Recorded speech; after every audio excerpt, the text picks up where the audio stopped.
Hey everyone, in this video we will talk about the IELTS. IELTS होता क्या है, क्यों करना पड़ता है, इसकी एंट्री रिक्वायरमेंट्स क्या हैं और इसके बेनिफिट्स क्या हैं.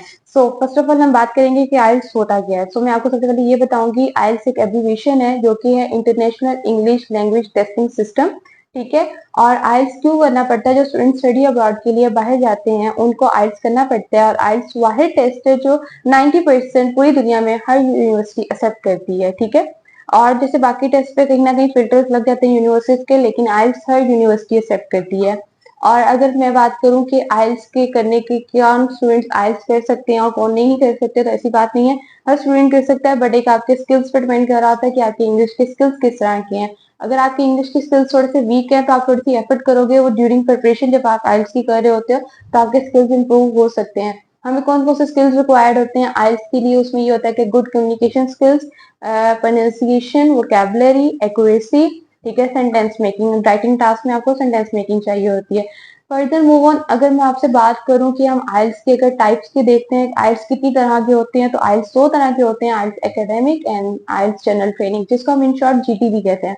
अब आइल्स एकेडमिक कौन करता है और आइल्स जीटी कौन करता है, इसका डिफरेंशिएट हम सबसे पहले करेंगे. आइल्स एकेडमिक वो स्टूडेंट्स करते हैं जो स्टडी वीजा के लिए किसी और कंट्री में पढ़ना जाना चाहते हैं, स्टडी अब्रॉड के लिए. और जीटी वो स्टूडेंट्स कहते हैं जिन्होंने वर्क परमिट के लिए या वर्क वीजा के लिए किसी और कंट्री में जाना होता है.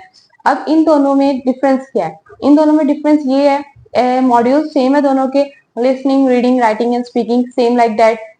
जीटी में भी इसी तरह होता है, लिसनिंग रीडिंग राइटिंग स्पीकिंग. सिर्फ डिफरेंस आता है लेवल ऑफ डिफिकल्टी में. जो आइल्स एकेडमिक होता है वो थोड़ा सा लेवल ऑफ डिफिकल्टी में जीटी से निस्बतन ज्यादा होता है. ठीक है. जीटी थोड़ा सा as compare to academic easy होता है. बाकी सेम चीजें होती हैं, टाइम मैनेजमेंट सेम होता है.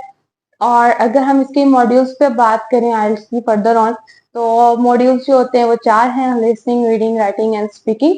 और अगर हम बात करें तो लिसनिंग में क्या होता है, लिसनिंग टोटली ऑब्जेक्टिव बेस्ड होता है. इसका टाइम पीरियड 30 to 40 मिनट्स होता है. ठीक है. वो वेरी कर रहा होता है कि आप ऑनलाइन दे रहे हैं या पेपर बेस्ड दे रहे हैं आइल्स.